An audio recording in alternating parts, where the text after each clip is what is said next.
सोयरे चालले काय मधात? पाणी लय जाऊ नका, थांबा, गडबड करू नका. गावाकडे चला हो सोयरे, थांबा थांबा सोयरे, आपल्या तर हा एक दिवस मात्र जाऊ नका, पाणी जास्त आहे. सोयरे वापस या, सोयरे वापस ये, मी रोजचा हो, गावातला हो. अरे बाबा वापस ये. बघू शकता मित्रांनो, हा कवडीचा मित्र आहे. मी त्याला परिचय विचारला पण तो ऐकायचं काय नाव घेत नाही. आणि लोक म्हणतात की तुम्ही व्हिडिओ घेऊ असतो त्याला वाचवायला पाहिजे होतं, पण तो काठावर होता. त्यावेळेसच मी त्याला खूप समजावून सांगण्याचे प्रयत्न केले, पण आता बघू शकता आपण की तो पाण्यामध्ये गेलेले आहेत. आणि मी जाणीवपूर्वक व्हिडिओ घेत आहोत की मला जाणीव आहे याची की बाबा टू व्हीलर या ठिकाणी जाऊ शकत नाही. आणि पाण्याचा दाब खूप असल्यामुळे टू व्हीलर आणि धाराच्या विरुद्ध दिशेला तो जात आहे, त्यामुळे मी समजवण्याचे प्रयत्न केलेले आहेत. पण बघू शकता तो मित्र पाण्याच्या मधोभागी गेलेला आहे. आणि खरोखरच या गोष्टीची मला खंत वाटते की मी सामाजिक क्षेत्रात काम करत असताना कोणाचा तरी जीव वाचवण्यापेक्षा त्याचा व्हिडिओ घेत आहे.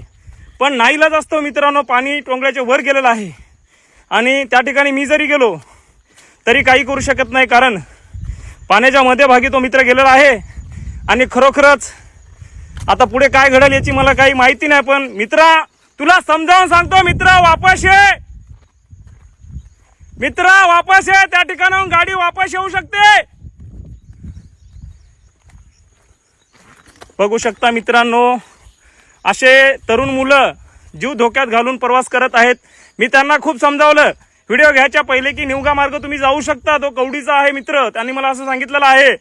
पण मित्र काय ऐकायचं नाव घेत नाही. गाडी काठावर गेलेली आहे, बहुतेक गाडी काढेल असं मला वाटते. पण बघा गाडी वाकली, बहुतेक गाडी पाण्यामध्ये. मित्र जीव वाचा, वापस या, वापस ये, गाडी जाऊ दे, वापस ये मित्र, वापस ये रे, गाडी सोड, ऐकव, पहाटे गाडी काढून देतो तुला, वापस ये मित्र, वापस ये, ऐकव माझं. अरे यार सोडली गाडी, वापस ये, वापस सोड गाडी, ये वापस, ऐकू, ये वापस ये. अरे एक पाऊल टाकला तर पुढे डोक्या इतका जाशील खाली. खूप घातक परिस्थिती आहे. अशा घातक परिस्थितीमध्ये माघार घेतलेली चांगली असते. बाळा लवकर वापस ये, तुझी गाडी सकाळी काढून देतो. धन्यवाद. तो माघारी फिरलेला आहे आणि त्याचा जीव वाचला आहे.